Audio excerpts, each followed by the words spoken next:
네, 선재규 선임 기자 나와 계십니다. 어서 오세요. 안녕하세요. 안녕하세요. 네, 어떤 부분부터 오늘 살펴볼까요? 주말 동안 또 쌓여 있는 얘기가 많네요.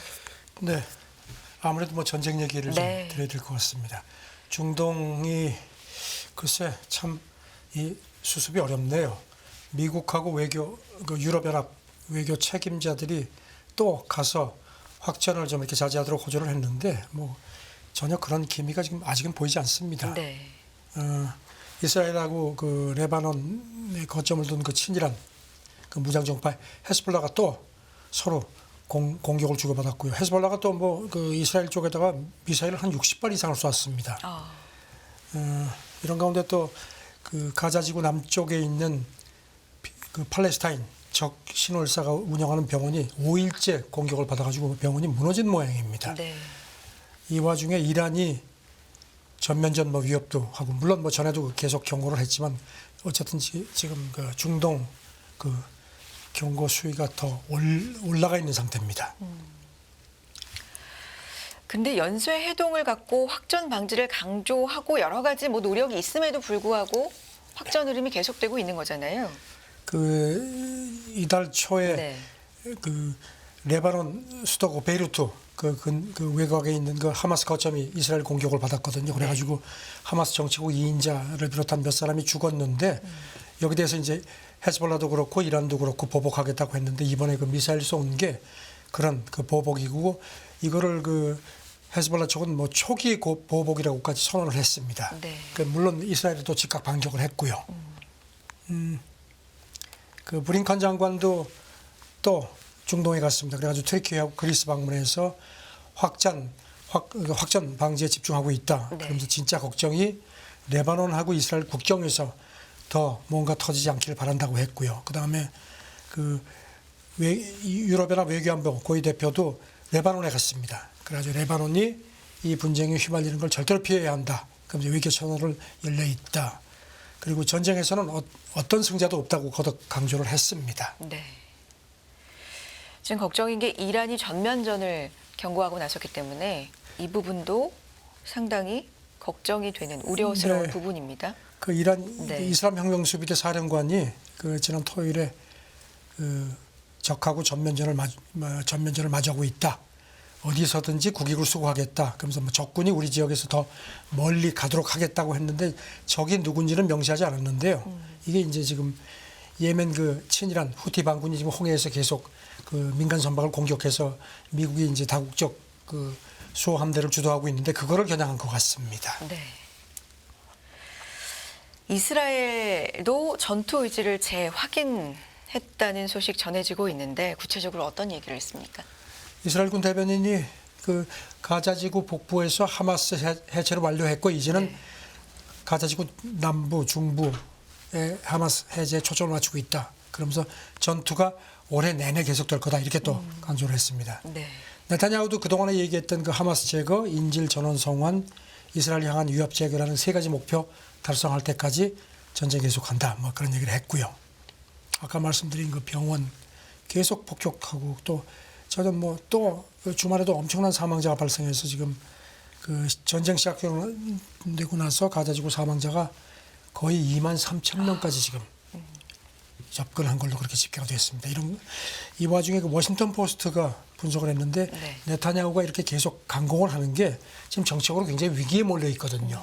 그래서 그걸 극복하기 위한 어떤 도박으로서 전면전, 특히 헤즈볼라하고 전면전을 감행하지 않을까 하는 걸 미국 그 백악관 쪽에서 걱정을 한다는 겁니다. 전투가 올해 뭐 내내 계속될 것이다 이런 얘기가 나오니까요.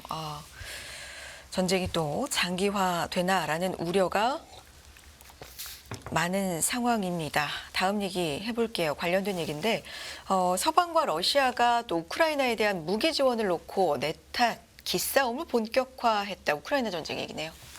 그 러시아가 북한에서 공급받은 그 포탄 뭐 미사일 가지고서 그 우크라이나를 공격했다는 얘기들이 계속 나왔거든요. 네.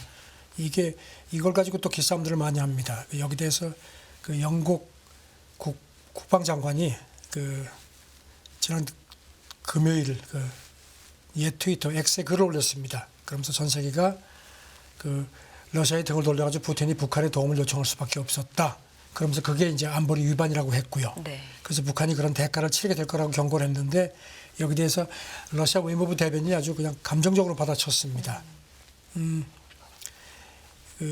이 영국 국방장관이 그렇게 강하게 비판한 게 그 한국에 대해서 그렇게 하면서 영국이 한국 전쟁 때 유엔군 일원으로 가서 그 피비린하는 전쟁을 한 거를 회상하지 않을 수 없다 이렇게 꼬집었습니다.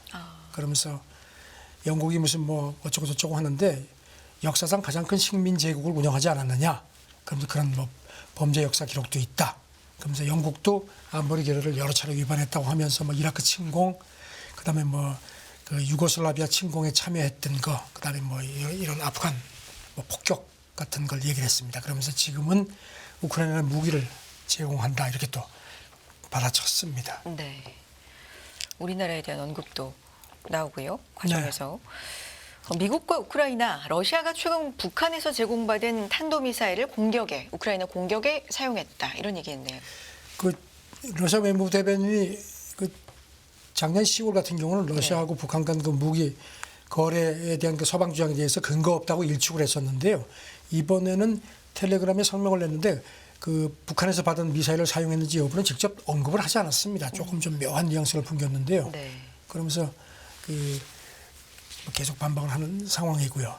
이런 가운데 지금 러시아가 오는 22일 그 안보리 소집을 요청한 걸로 그렇게 러시아 관영 매체들이 보도를 했습니다. 이제 이 문제를 다루자 네. 이런 얘기인데 미국도 이미 앞서서 오는 10일 안보리에서 이 문제를 다루자고 지금 소집을 요청을 한 상태입니다. 그러니까 안보리에서 지금 맞불 소집해서 한번 또 이렇게 대결을 할 모양입니다. 그렇습니다. 자, 미국이 동맹 파트너국의 소형 원전 적극 세일즈 이런 얘기가 있습니다. 어떤 흐름인가요? 월스트리트저널 보도입니다. 네. 지금 최근에 와서 이제 이른바 소형 모듈 원전 SMR이라고 하죠. 그렇죠. 이 경쟁 이게 이제 단가도 싸고 설치도 쉽고 그다음에 뭐 기술 이제 최악의 경우에 어떤 사고가 나도 어떤 그런 그런 재앙을 좀 줄일 수 있다는 여러 가지 이제 이점이 있다는 겁니다. 그래서 이제 이 경쟁이 치열한데 네. 미국도 지금 이 경쟁을 본격적으로 하면서 뭔가 좀 이렇게 특히 동맹하고 파트너국들에 대해서 적극적으로 수출 드라이브를 건다는 겁니다. 네. 저널 보도가요. 근데 미국이 아직은 이제 개발하고 아직 미국으로서는 상용화 단계가 아니거든요. 그런데도 중국하고 러시아를 겨냥해서 에너지 안보 전쟁 일환으로 특히 동맹 파트너국들한테 적극적으로 마케팅을 한다는 겁니다. 러시아는 전통적인 강국이고 네. 그리고 중국은 신흥? 그러니까 최근에 이 이제 둘을, 이 원전 네. 쪽에서 치고 올라오죠. 그러니까 이제 그거를 끊으려고 하는 그런 것도 있다는 겁니다. 특히 네. 그동안에 이제 이런 그 동남아 같은 경우는 이제 중국 쪽에 원전 기술을 많이 의존을 했는데 그것도 끊겠다는 게 미국의 목표라는 게 저널 지적입니다. 네. 이 SMR은 좀 뭐 다들 아시겠지만 발전 용량이 그 기존 원전의 한 3분의 1 정도 수준이고요. 그다음에 원자로라든가 가압기, 뭐 증기 발생기, 냉각제 펌프 같은 게 전부 일체형입니다. 네. 그래서 방사능 물질 누출 위험도 상대적으로 좀 적다. 건설 기간하고 비용도 훨씬 적다는 겁니다. 그래서 차세대 원전으로 주목받고 있기 때문에 지금 경쟁이 치열합니다. 미국이 공식적으로 한 얘기가 있나요? 미국 국무부 에너지 담당 차관보가 네. 여기 대해서 미국의 리더 그 SMR 기술 상용화에서 리더십을 유지하는 게 중요하다. 그럼 특히 장기적인 그 전략적인 협력 관계를 구축하려고 한다고 아주 속내를 드러냈습니다. 그래서 이제 이 미국이 이걸 수출을 하면서 자기네 수출은행이라든가 국제 개발금융공사에서 이제 대개 그렇게 하죠. 뭔가 이렇게 수출할 때는 그쪽 그 수입하는 나라에 대해서 이제 금융 지원을 해서 이렇게 하는 건데 그것도 하겠다는 겁니다. 그래서 보니까 지금 뭐 벌써 루마니아에 이런 식의 것들을 해서 루마니아에 지금 미국 그 SMR 기업이 뉴스케일 파워라는 회사가 있는데요. 네. 여기 이제 이런 식으로 한 40억 달러 융자 주선하는 것도 지금 제안을 한 걸로 보도가 됐고요. 네. 폴란드도 지금 관심이 있다고 합니다. 그다음에 뭐 불가리아, 뭐 아프리카 가나, 인도네시아, 카자흐스탄, 필리핀 같은 데도 SMR 프로젝트를 지금 미국 관계자들이 가서 논의를 하고 있다는 보도입니다. 네. 근데 아직은 개발 단계고 예. 말씀해 주셨지만 박차를 가하는 거지. 아직은 개발 단계라는 거죠. 미국은 아직까지 네. 개발 단계고 지금 그 수출 계약도 아직 된 게 없고요. 그다음에 미국 내에 SMR 원전을 건설한 그 사례도 없습니다. 반면에 중국은 지난달 그 자기네가 만든 SMR 2기 상호 분쟁을 시작을 했고요. 러시아도 전에도 말씀드렸지만 2020년에 그 바다에 뜨는 그 해상 부요식 SMR을 상용화했습니다 이미. 그러니까 앞서가고 있는 거죠. 네. 그리고 중국하고 러시아도 자기네 국영금융사 통해서 이런 자금 지원 같은 것도 적극적으로 지금 하고 있고 아니 경쟁이 치열합니다. 그래서 이제 미국은 자기네 세일즈 포인트가 우리께 훨씬 더 안전하다는 쪽에 초점을 맞추고 있다는 겁니다. 네. 그리고 이제 정부끼리 이렇게 이제 계약을 맺어서 이렇게 단축시켜 가지고 포괄적으로 하는 이른바 단축 경로 세일즈에 초점을 맞추고 있다는 게 저널 분석입니다. 자, 다음 얘기 해보겠습니다. 이 굉장히 또 있어서는 안 되는 사고인데 보잉 737 맥스 비상착륙. 많이들 했잖아요. 다들 네. 굉장히 걱정들 하시겠는데요. 네. 그래서 제가 좀 이걸 좀 자세히 전해드릴게요. 우리 시간으로 지난 토요일 새벽이죠. 미국 그 포틀랜드 국제공항을 이륙했던 알래스카 항공 보잉 737 맥스 9기종입니다. 네. 이게 이륙한 직후에 정말 이게 그 비행 고도까지 올라갔는데 갑자기 옆 그 벽하고 그게 뜯겨 나간 겁니다. 그래서 구멍이 굉장히 크게 뚫렸습니다. 그러게 저 사진 보고 저도 깜짝 놀랐는데요. 네, 그래가지고 거기 뭐 물론 이제 사람이 이렇게 빨려 나가지는 않는데 뭐 휴대폰 같은 거, 뭐 인형 같은 게 나가고 그리고 일부 사람들이 조금 좀 크게는 아니지만 다친 모양입니다. 일단 6분 후에 다시 포틀랜드 공항에 회항을 해서 이제 무사히 착륙을 했습니다. 네. 정말 어처구니없는 사고죠. 그러니까 일부 뭐 경상을 입은 피해자는 있지만 인명 피해는 크게는 없다. 그 뜯겨 나간 부분에는 다행히 그 자리에 네. 그 자리는 비었었다고 합니다. 지금 이 여객기가 작년 11월에 네. 출고가 된 게 이제 아주 새 비행기죠. 그리고선 그동안 한 145번 정도 비행을 했으니까 아주 신형인데 이런 사고가 난 겁니다. 그래서 지금 일단 해당 기종을 전면 운항 중단을 시켰고요. 그다음에 미국 당국이 이제 조사에 들어갔습니다. 보잉도 적극적으로 조사하겠다 하는데 이 문제의 이 맥스 기종이 아시겠지만 이 지난 2018년하고 2019년에 그 기억하시죠? 두 차례 그러게요. 참사 나가지고 그때 네. 근 한 350명이 몰사했고 지금까지도 그게 계속 재판을 하고 있는데 그래서 이것 때문에 그 당시에 한 20개월 정도 비행이 중단됐다가 얼마 전에 운항이 다시 재개됐는데 이런 사고가 또 터진 겁니다.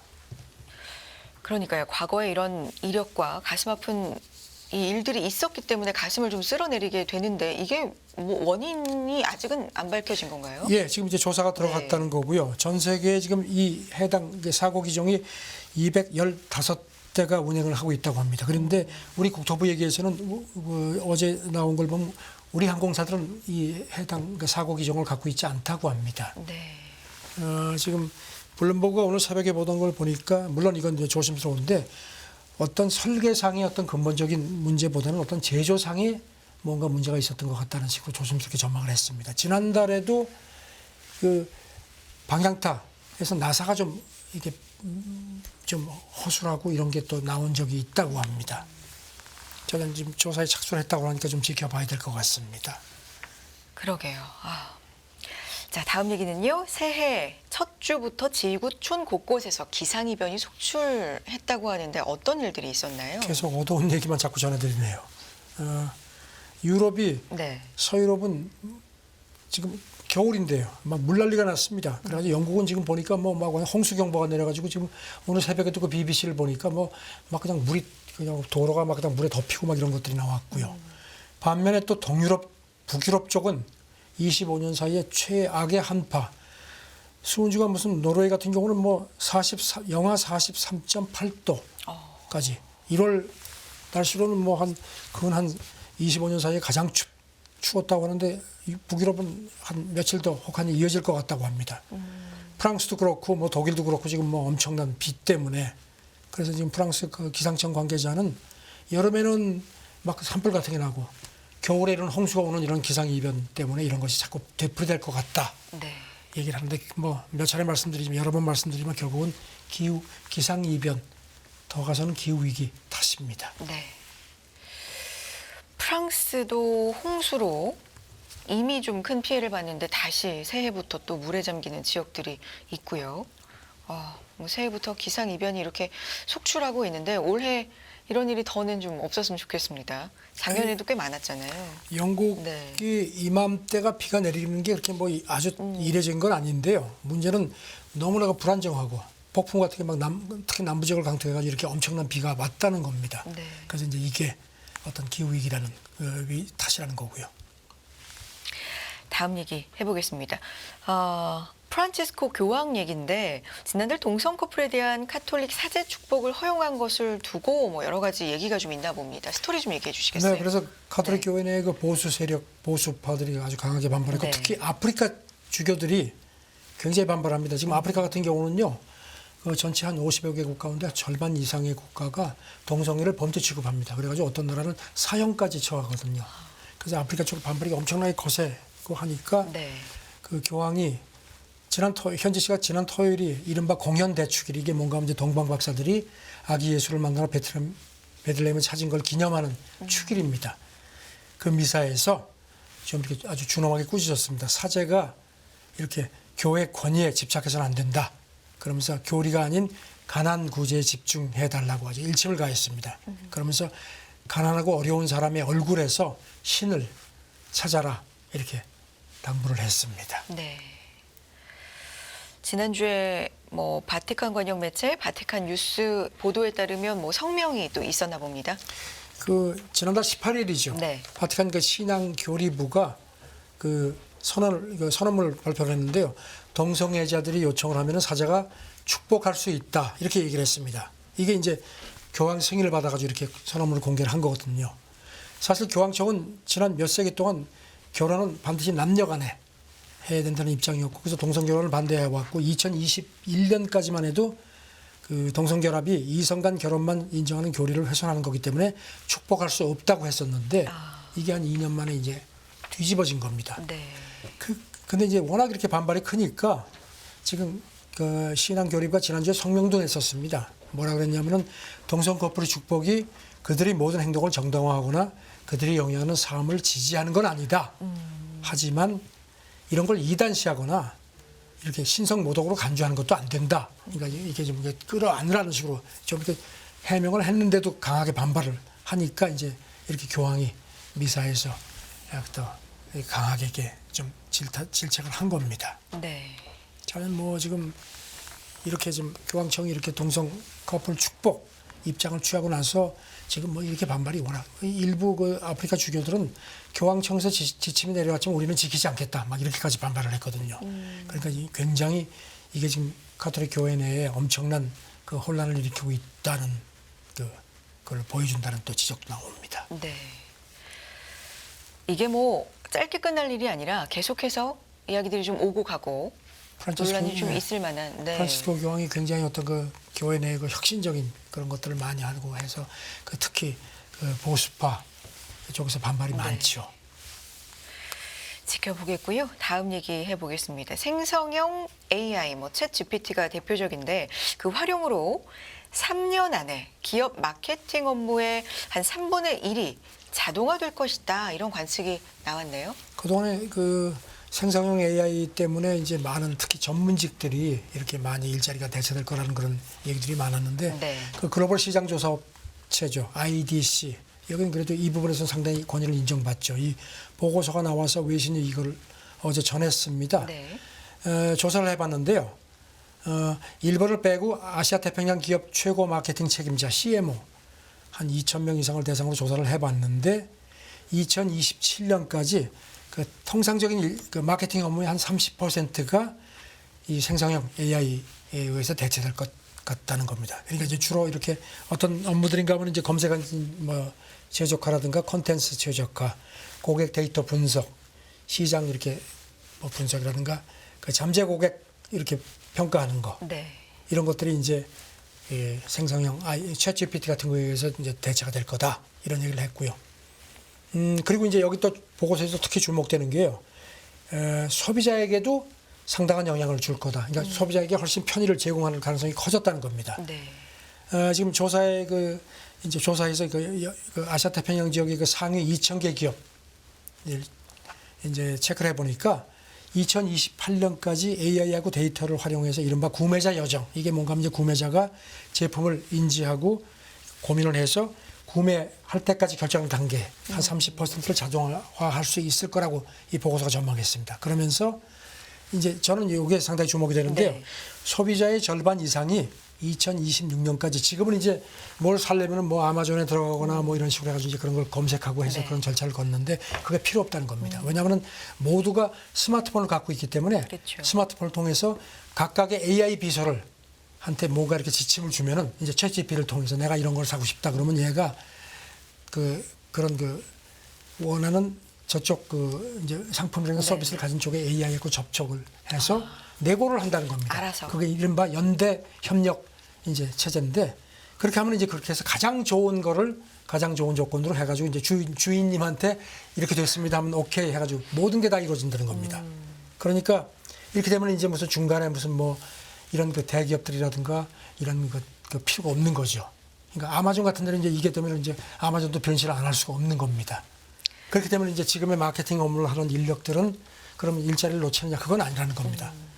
인간 마케터가 스토리텔링이라든가 데이터 분석 같은 더 높은 수준의 기술을 활용하고 팀 간의 협력을 어레인지하는 거. 그러니까 인간이 할 수 있는 영역은 얼마든지 있다는 겁니다. 네. 그런 식으로 해서 훨씬 더 그러니까 소비자 친화적으로 지금은 모든 게 대기업이라든가 이런 쪽에서 쥐고 있는데 이제 그런 거를 이제 개인들이 이른바 디지털 권리장전이죠.